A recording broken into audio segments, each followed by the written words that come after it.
Un abrazo para vos allá en donde estés y el día en que estés escuchando esto. Gracias por subir por tercera vez aquí a la azotea.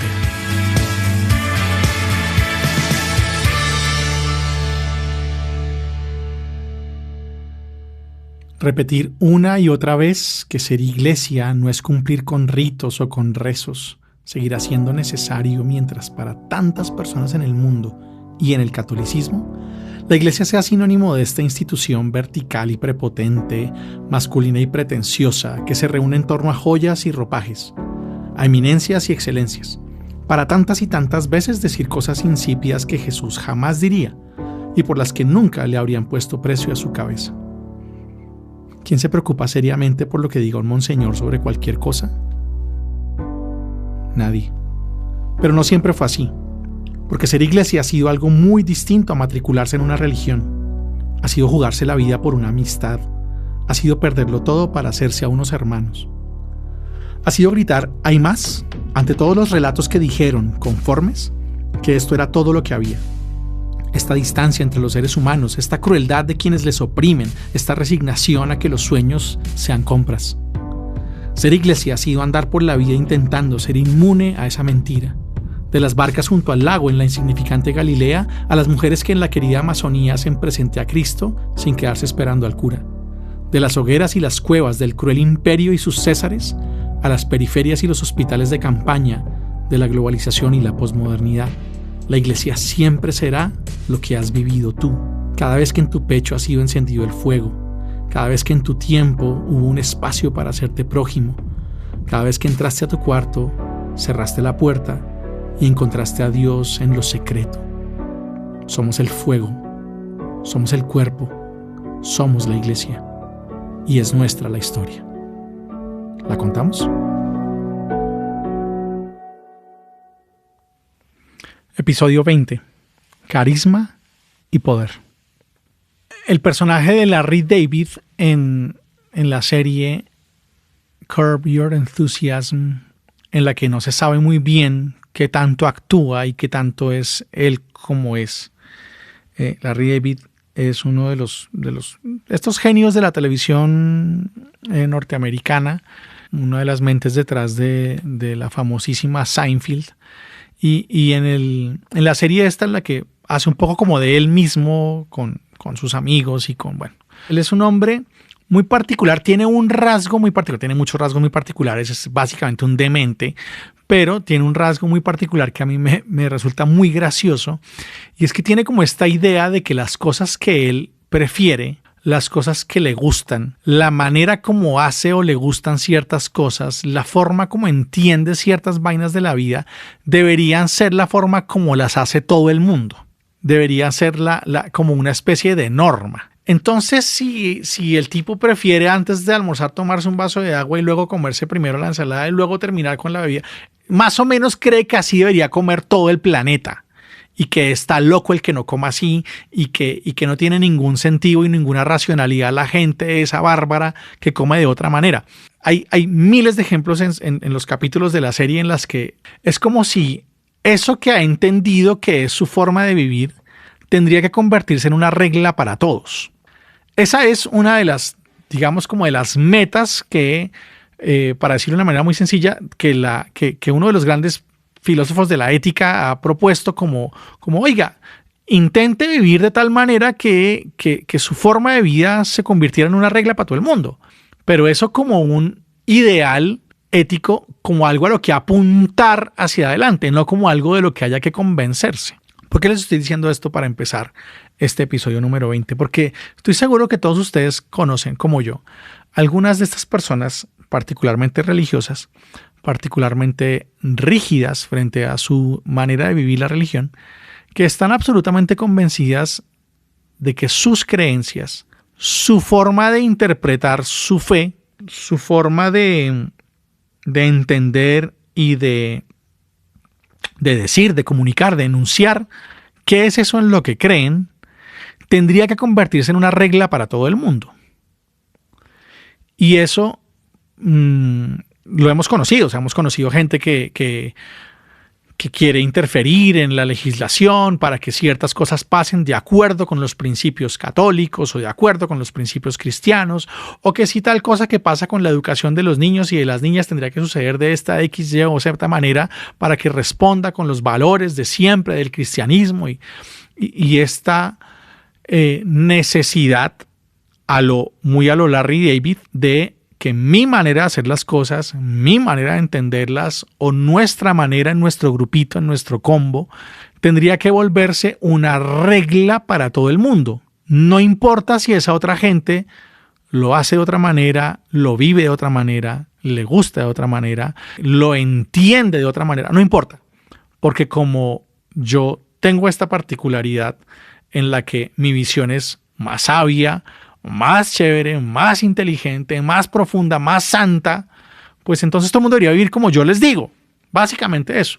No es que se exprese de esa manera, pero se hace de esa manera.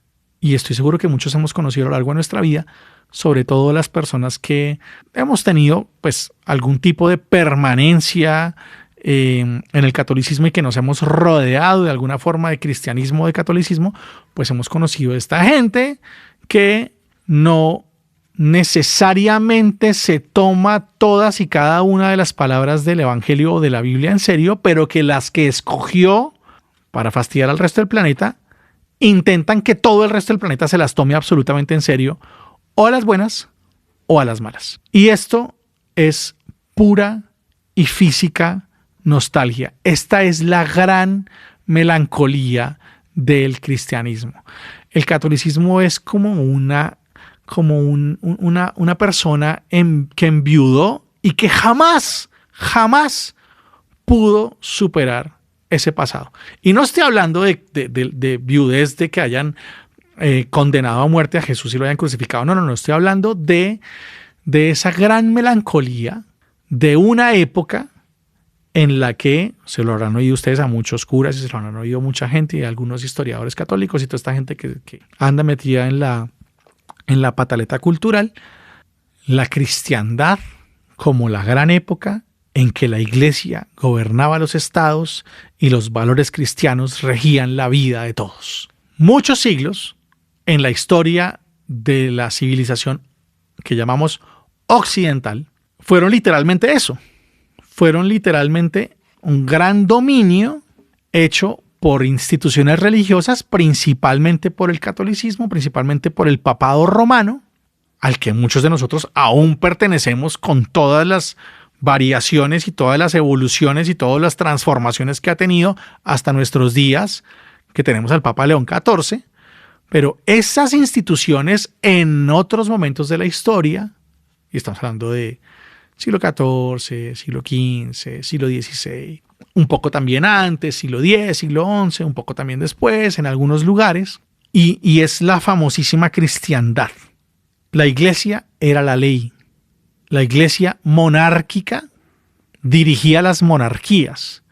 La iglesia legisladora dirigía las legislaciones. La iglesia ponía y quitaba a los gobernantes. Y entonces esa iglesia que hacía ley, según lo que fuera su interpretación en ese momento de cualquiera de los aspectos de la vida que se pudieran resolver a partir de o la Biblia o lo que había dicho alguien o alguno de estas interpretaciones súper teóricas y súper abstractas, metafísicas de alguna de las realidades divinas, pues se sacan conclusiones alrededor de eso. A veces se sacaban de la manga con un par de citas bíblicas y un par de citas de alguno de los santos del pasado para dirigir los pormenores de la vida de la gente.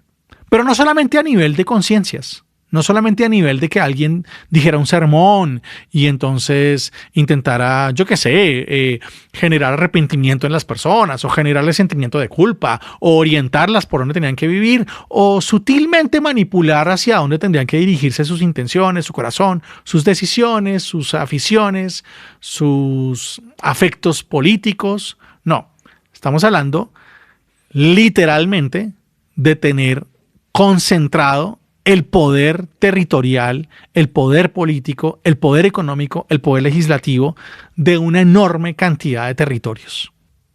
La iglesia entregaba títulos de tierras, de nobleza, que si condados, que si ducados, que si principados, que si reinados. Bendecía a los reyes y sus ejércitos y sus cortes y sus nobles. Disponía territorios a su antojo, porque se entendía a sí misma como la administradora de los bienes de Dios y la tierra es bien de Dios. Y por eso, si encontramos, qué sé yo, un continente con una gente que vive ahí, no importa, se lo damos a quien nosotros queramos porque es nuestro derecho divino. Hoy en día, año 2025, todavía hay curas y creyentes que afirman eso. La iglesia entregaba poderes, potestades. ¿Quién podía hacer qué cosas? ¿Quién podía iniciar una guerra? ¿Quién podía dirigir una ciudad? ¿Quién podía destruir una ciudad? ¿Quién podía invadir un territorio? ¿Quién podía promulgar un edicto para salvar a un grupo de personas o para perseguir a un grupo de personas? La iglesia tenía oficinas en las que se vendían las diócesis, en las que si alguien tenía una buena familia, una ascendencia económica, una serie de bienes y podía reunir una buena cantidad de dinero, podía dirigirse a una oficina en particular de la Iglesia Católica Romana y comprar diócesis y poner parroquias y recibir donaciones y recibir impuestos y desde ahí también controlar territorios.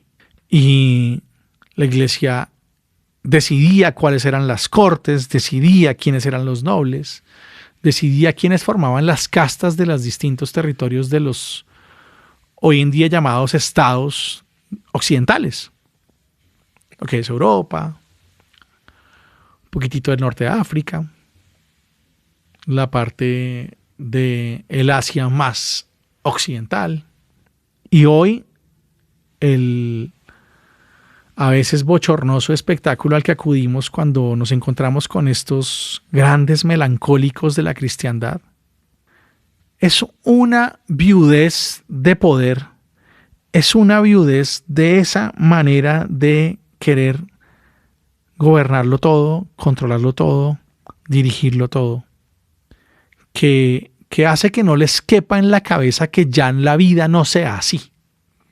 Que toda esta historia de aparentes esplendores en los que por supuesto se lograron unas adquisiciones y se lograron unas edificaciones y se lograron unas influencias a todo nivel que tienen cosas maravillosas en términos de educación y tienen cosas también perversas en términos de educación, que tienen cosas increíbles en términos de desarrollo de los pueblos y tienen cosas horrorosas en términos de el estancamiento de pueblos, que tiene tantos lados buenos como lados malos, que tiene tanto de ancho como de alto, pero que a la base, a la raíz, en el puro centro lo que tiene es esta concentración pues impresionante de poder. Todas esas historias son las que hoy le generan tanta nostalgia, tanta viudez, tanta melancolía a quienes están convencidos que ser cristiano significa imponer tus creencias como leyes para otros, normas para otros, patrones para otros y medidas, estándares de medida para calificar a los otros. Y hemos tenido muchas veces la oportunidad de decir, nos equivocamos. Lo han hecho algunas personas, lo han hecho algunos santos, lo han hecho algunos jerarcas, lo han hecho algunos papas. Los famosos mea culpa. El problema es que a cada mea culpa se le arma al lado toda una teoría de la leyenda negra. Cualquier persona que escuchara este episodio de La Azotea Podcast, al lado de uno de estos youtubers y predicadores y presbíteros de la contracultura, la contrarrevolución, la pataleta cultural, pues diría, no, lo que pasa es que Beto se cree todas las leyendas negras, ¿sí? Y resulta que es la historia de la iglesia, hecha por la misma iglesia, por personas de iglesia, por personas que han sido conscientes de lo que ha sido esta iglesia, la que logra contarnos tantas cosas que han pasado. Si leemos a distintas personas, se me viene a la cabeza inmediatamente el texto de la iglesia en la encrucijada de más o menos 1950, el texto del Monseñor Iniesta de Amo a la Iglesia Madre, el texto de Hans King, ¿no? De Tiene salvación la iglesia. Toda esta gente es creyente, toda esta gente es católica, toda esta gente es, no, dirán que no, que es que son infiltrados, que advierte que no, que eso es una leyenda negra. Y entonces vivimos entre el mea culpa y la leyenda negra. Y toda esa nostalgia de poder, toda esa nostalgia de formas de vivir que desdicen nuestra esencia, nuestra promesa, nuestra manera de ver, nuestro propósito, el corazón del corazón de la iglesia, que es el Evangelio de Jesús, pues despierta tanta nostalgia en tanta gente que es muy raro. Porque así como nos hemos encontrado con estas personas por las que la iglesia sobrevive, de las que hablábamos en el capítulo de los mendigos, particularmente de Francisco de Asís, así como él, durante muchos momentos de la iglesia, aún gente muy, muy metida en el clero, en los obispados, en los conventos, en las abadías, ha habido mucha gente con nostalgia de evangelio, pero ha habido demasiada gente con nostalgia de poder.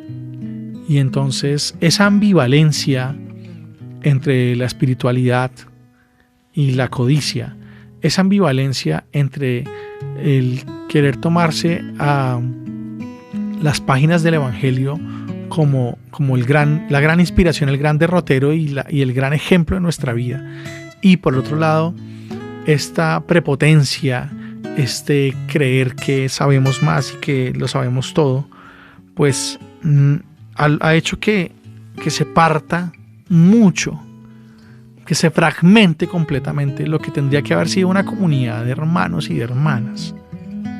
Nunca debimos tener títulos para entregar, nunca debimos haber tenido diócesis para vender, nunca debimos haber bendecido no debimos haber iniciado guerras, no debimos haber tenido la posibilidad de entregar potestades para tomar decisiones sobre la vida de personas. Nunca la iglesia debe haber sido eso, nunca fue llamada a hacer eso. No será así entre ustedes. Saben ustedes que los jefes de las naciones las gobiernan para tiranizarlas, para explotar a la gente, para aprovecharse de ellos. Pero entre ustedes no va a ser así. Son palabras de Jesús. Y hay mucha gente que tiene nostalgia de ese evangelio. Y tendríamos que recuperar la nostalgia en ese evangelio. Es una gran nostalgia. Es una bellísima nostalgia. Para nuestras relaciones personales, para no dejar que el ego nos juegue malas pasadas, para vivir con tranquilidad la fraternidad, para construir realmente desde la humildad nuestra manera de estar en el mundo y ser fecundos y ser fértiles. Pero nos debatimos entre eso y la nostalgia del poder, la gran melancolía de una iglesia poderosa, de una iglesia que se sienta con los que toman las decisiones sobre la guerra, la gran melancolía de una iglesia capaz de vetar lo que pasa en los gobiernos, en las leyes, de movilizar personas desde la rabia, desde el odio a veces, desde una aparente preocupación por ciertas personas que esconde una horrorosa despreocupación por otras personas. Y esa es una de las grandes razones por las cuales esta iglesia está tan partida y tan fragmentada. Por la gran melancolía, por la gran viudez, por quedarse y quedarnos tantas veces llorando por un pasado que nunca debimos tener, que nunca debimos haber abrazado, pero que ahora, que hace parte de nuestra historia, tendríamos que mirarlo y reconocerlo y decir, ok, está bien, fuimos eso, no es leyenda negra, no es un grupo de enemigos de la iglesia que intentan desprestigiarnos porque saben que somos el último bastión de la decencia. No somos ningún bastión de la decencia. Somos gente que intenta vivir algo, al que le queda muy grande a veces vivir eso que intenta vivir. Somos una institución llena de cosas muy complicadas, muy locas, muy enfermas, y que muchas son el resultado de haber abrazado en algún momento tanta codicia, tanta concentración de poderes que nunca debimos haber logrado tener. Pero pasó. Y hay que mirar eso. Y hay que hacer todo lo posible porque jamás se repita. Hay que empezar a quitarnos de la cabeza la idea de que tenemos que lograr que nuestras formas de pensar, nuestras formas de vivir, nuestras formas de concebir las cosas, así nos parezca que lo nuestro viene revelado directamente desde el cielo y desde la impresora de Dios a nuestras manos, a nuestro escritorio, tendríamos que quitarnos de la cabeza la idea de que esa hoja impresa tiene que ser una regla para todos, porque esa es una patética nostalgia de un tiempo que nunca debió haber pasado. Por el contrario, si logramos recuperar y alimentar y dejar que fluya esa otra nostalgia, esa nostalgia de evangelio, esa nostalgia de una espiritualidad muchísimo más tranquila, muchísimo más fraterna, que sea capaz de encender luces en el corazón de la gente, que sea capaz de bajar los dedos acusadores frente a todo lo que la realidad tiene a nuestro alrededor que no nos parece. Si pudiéramos alimentar esa nostalgia de reino, de comunidad, de coinonía, de fraternidad, de parecernos mucho a lo que fue ese movimiento de Jesús que detonó toda una revolución auténtica en el Imperio Romano. Y no esa cristiandad imperial, casi que totalitaria, de la que hay tantos y tantos viudos y viudas pululando por el internet, pues seguramente seríamos una mejor iglesia y seremos una mejor iglesia. No sé si como institución, no sé si como oficinas con sus prelados y con sus dicasterios y con sus cosas que son todavía un pequeño rastro de toda esa vida cortesana y toda esa vida de nobles y de títulos, pero sí iglesia como germen, como semilla, iglesia como contraste, iglesia como comunidad a la que se puede llegar, iglesia como otra manera de estar en el mundo y de ser en el mundo, no para separarse, no para distinguirse, sino para fermentar de amor, de alegría, de esperanza, de paz, de todas esas palabras poderosas y totalmente reales que trae el Evangelio y que jamás debieron haber sido cambiadas por esas otras palabras de la cristiandad, de la gran melancolía del poder que partió esta iglesia en muchos pedazos. Hay que reconocer que venimos de ahí, que venimos de la codicia, que venimos de la intriga, que venimos de la pugna por el poder, con todo lo que eso trae, con todas sus novelas, sus intrigas, sus crímenes, sus engaños, con todas esas sagas de venganzas y de violencias que hemos visto en tantas cosas que nos parecen horrorosas hoy y que reflejan muy bien lo que fuimos hace unos siglos. Venimos de la idea de que nuestra doctrina tiene que ser una legislación. Venimos de la idea de que son nuestras convicciones las que tienen que ser la ley de los estados. Y eso nos convierte en imponentes y en soberbios. Y eso nos ha vuelto arrogantes y eso nos ha vuelto insoportables para muchas personas. Pero también venimos de esa piedad que obedece, que asimila, que cree que la iglesia tiene que ser eso. Tiene que ser alta y encumbrada y poderosa y digna. Y que esa es la mejor manera de demostrar que tenemos un Dios alto y poderoso y encumbrado y digno. Venimos de una piedad que se dejó convencer de que su Dios era un Dios así de soberano, así de opulente, así de tirano, así de totalitario. Y que había que montarle rituales parecidos a los que tenían los tiranos y los reyes y los grandes militares que hacían las guerras y vencían a sus enemigos. Y a veces le armamos a Dios ese tipo de rituales y ese tipo de piedad y venimos de ahí, y eso es lo que muchas veces defendemos.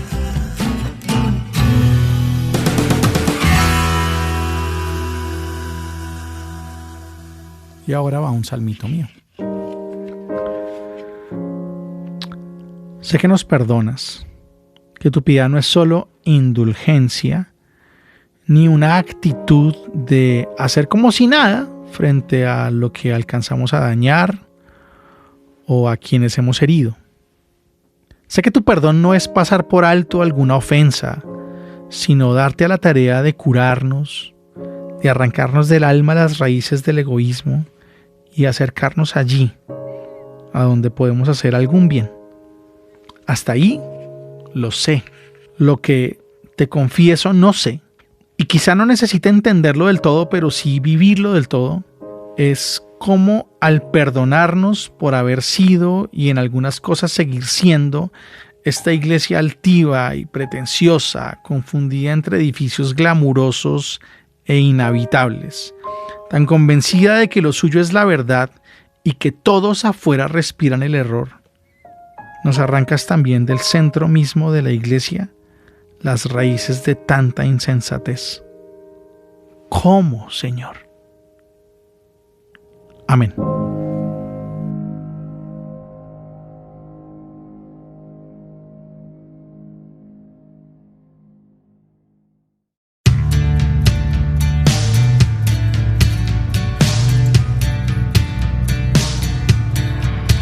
Bien, si algo de lo que aquí hemos contado tiene que ver contigo, es hora de que pienses, abraces y cuentes tu historia desde ahí.